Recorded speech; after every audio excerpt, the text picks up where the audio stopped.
y exdiputado en el Congreso que tomó dichas decisiones. Buenos días, bienvenido a Contacto Directo. Buenos días.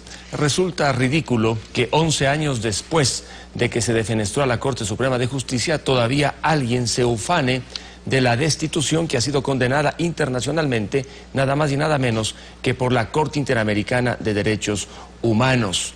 Decir que fue constitucional y legal tal destitución no tiene sentido, ya que la Corte en su sentencia dice que los 52 diputados que votaron actuaron como un tribunal ad hoc, con procedimiento ad hoc, violaron derechos humanos y violaron la independencia judicial. Nunca más debe repetirse aquello que sucedió el 8 de diciembre del año 2004, cuando se destituyó a los jueces de la Corte Suprema de Justicia de manera ilegítima, inconstitucional. Y 3 meses después, con decreto ejecutivo, el presidente de la República de la época tumbó a la Pichi Corte.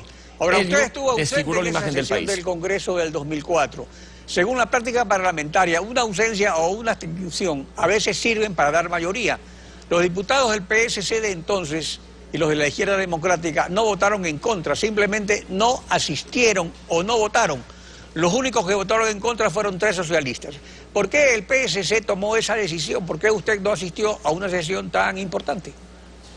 Bueno, yo asistí, intervine. En el acta consta mi discurso advirtiéndoles a los diputados de la inconstitucionalidad que iban a cometer. No estuvimos presentes al momento de la votación para no dar quórum. Es que estar presente y votar en contra era dar quórum y permitir que se instalara el Congreso, de tal modo que nuestra posición de habernos ausentado o abstenido, lo que trataba era de impedir que pudiera instalarse ese grupo que defenestró a la Corte Suprema de Justicia.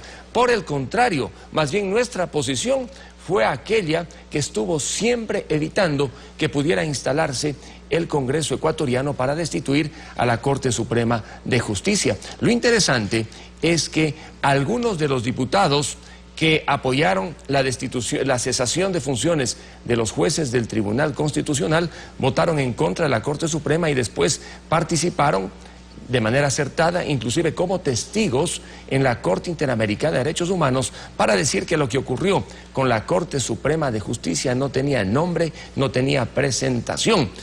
Y ahora se quiere que los diputados no respondan, los diputados del año 2004. Ahora, ¿fue correcto entonces que el procurador del Estado se allane a reconocer que los diputados actuaron indebidamente y que no defiende así al Estado?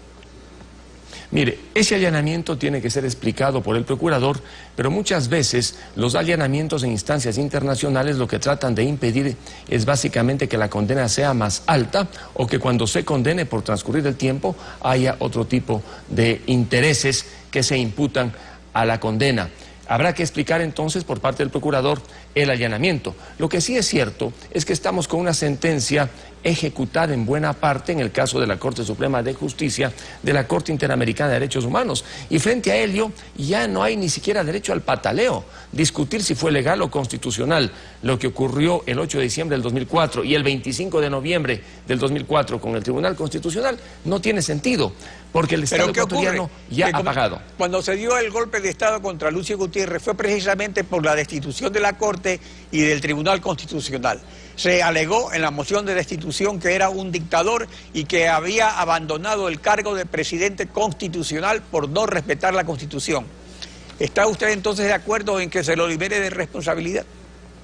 No hubo golpe de Estado al expresidente Gutiérrez. Cuando se reunió cuando se reunió el Congreso en Ciespal, el expresidente ya se había subido al helicóptero. Había un vacío de poder.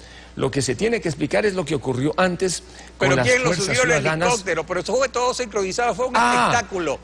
El ingeniero con el celular desde el municipio de Guayaquil daba las órdenes. Palacios iba al aeropuerto, lo llevaron en un taxi a Ciespal, ahí destituyen a Quintana, nombran a una nueva presidenta del PSC, lo posesionan a Palacio, lo dejan en una bodega y después tienen que rescatarlo de tarde. O sea que, ¿cómo se llama eso? Estimado Alfredo, yo podría escribir un libro de lo que ocurrió en Ciespal porque estuve allí, estuvo en peligro mi vida y la de varias diputadas, entre ellas la vida de la asambleísta Cintia Viteri. Allí no hubo un golpe, nosotros logramos sobrevivir frente a aquellos salvajes que ingresaron con armas de fuego y tuvimos que enfrentarnos cuerpo a cuerpo contra todos ellos. Gracias a Dios que pudimos por la tarde salir, muchos fuimos golpeados, recuerde usted las escenas, la asambleísta Cintia Viteri ensangrentada, otros más, yo salí en ese grupo, de tal manera que allí no hubo golpe de Estado. Los militares lo que hicieron deberán explicar por otro lado, pero allí estuvimos un grupo de diputados ante el vacío de poder, sin protección policial,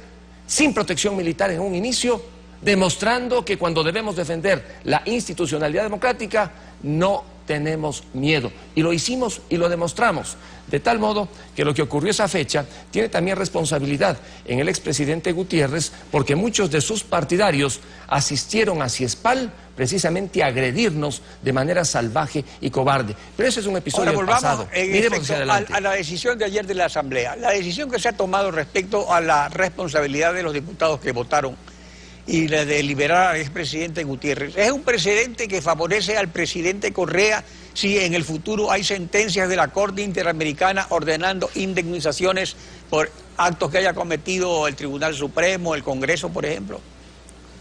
Mire, la decisión de la Asamblea es histórica porque deja expuestos a todos y particularmente a aquellos que han venido tomando decisiones en los últimos 8 años en el poder. La decisión de la Asamblea ciertamente que perfila el derecho de repetición del Estado y sobre todo les recuerda a los diputados que no son irresponsables absolutamente. Si bien la Constitución dice que un asambleísta, un diputado no responde civilmente por sus votos o decisiones, esa irresponsabilidad no es ilimitada. Como ha ocurrido en este caso, existe sentencia ejecutada de la Corte Interamericana de Derechos Humanos. Se le ha condenado al país por haber violado derechos humanos y los diputados de la época no actuaron dentro de las funciones correspondientes al Congreso.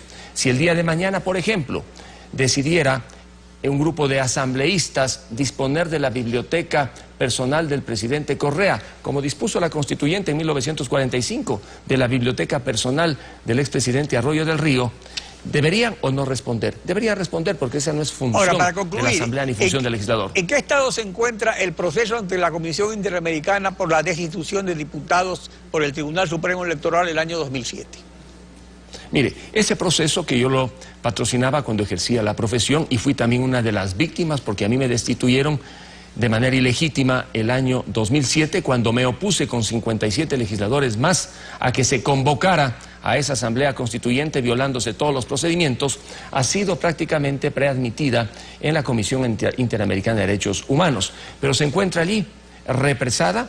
Esperamos que en algún momento en la comisión existe el impulso necesario para avanzar, pero llegará el día en que los vocales del Tribunal Supremo Electoral deberán responder y allí no tendrá que discutir el Congreso ecuatoriano, la Asamblea, si va o no el derecho de repetición. Con ello será automático, de tal manera que la justicia tarda, pero llega. Y en este caso, a aquellos que destruyeron la democracia ecuatoriana destituyendo a 57 legisladores deberán responder.